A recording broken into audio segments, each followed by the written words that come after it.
Everyday blessings, berkat setiap hari. The blessing of wisdom, berkat dari hikmat. Amsal 3 ayat 1 hingga ayat yang kelima.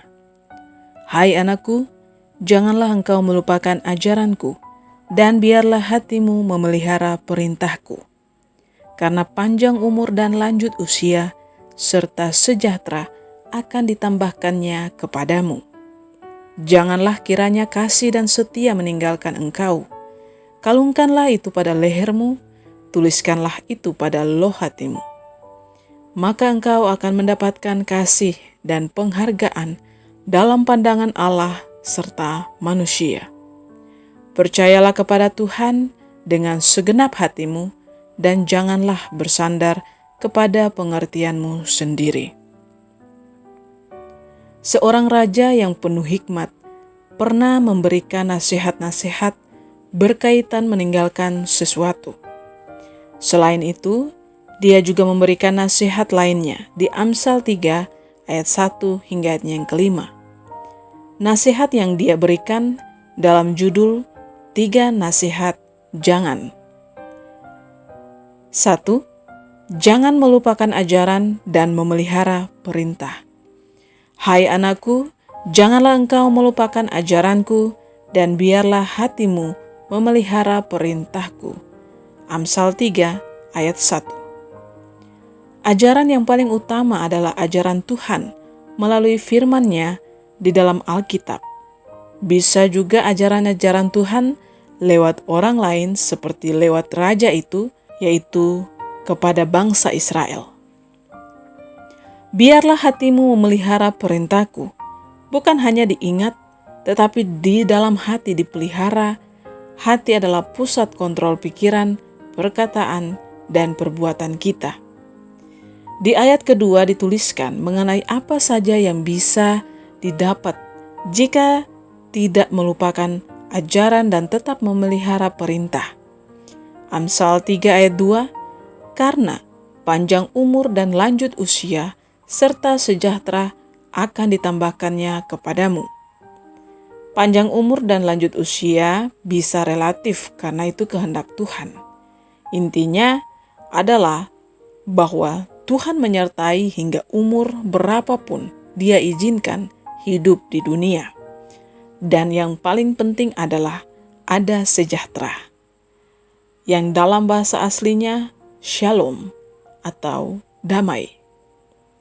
Yang kedua, jangan meninggalkan kasih dan setia. Janganlah kiranya kasih dan setia meninggalkan engkau. Kalungkanlah itu pada lehermu, dan tuliskanlah itu pada loh hatimu. Amsal 3 ayat 3. Di ayat 3a ini ada dua hal yang tidak boleh ditinggalkan, yaitu kasih dan setia. Bahkan perintahnya ada di bagian 3b, yaitu kalungkanlah itu pada lehermu, tuliskanlah itu pada loh hatimu. Ini adalah dua hal yang perlu dibawa kemanapun dan kapanpun kita pergi. Tidak boleh dipakai di rumah saja atau di gereja saja. Artinya, kasih dan setia bukan hanya seperti topeng yang bisa dipakai ketika bertemu dengan orang-orang tertentu dan ditinggalkan ketika ingin ditinggalkan, melainkan perlu ada upaya dan kedisiplinan untuk terus melekat. Sebagai pemaknaan dan ungkapan syukur bahwa kita juga sudah begitu dikasihi oleh Tuhan. Jika kita berhasil untuk tidak meninggalkan kasih dan setia, maka di ayat keempat dikatakan bahwa bukan hanya mendapat kasih dan penghargaan dari manusia, tetapi juga penghargaan dalam pandangan Allah, Sang Pemilik hidup kita. Suatu penghargaan yang tidak ternilai dari sudut pandang manusia. Amsal 3 ayat 4. Maka engkau akan mendapat kasih dan penghargaan dalam pandangan Allah serta manusia. Yang ketiga, jangan bersandar pada pengertian sendiri. Percayalah kepada Tuhan dengan segenap hatimu, dan janganlah bersandar kepada pengertianmu sendiri. Amsal 3 ayat 5. Ayat 5 dengan jelas berisi nasihat untuk percaya, bukan kepada manusia atau kekayaan, tetapi kepada Tuhan saja dengan segenap hati, bukan setengah hati. Dengan percaya segenap hati, berarti kita tidak lagi bersandar pada pengertian sendiri, tidak bersandar pada pengetahuan atau pengalaman yang dimiliki diri. Melepaskan segala kesombongan diri dan memandang kepada rencana Tuhan yang jauh lebih besar dari apa yang bisa kita pikirkan.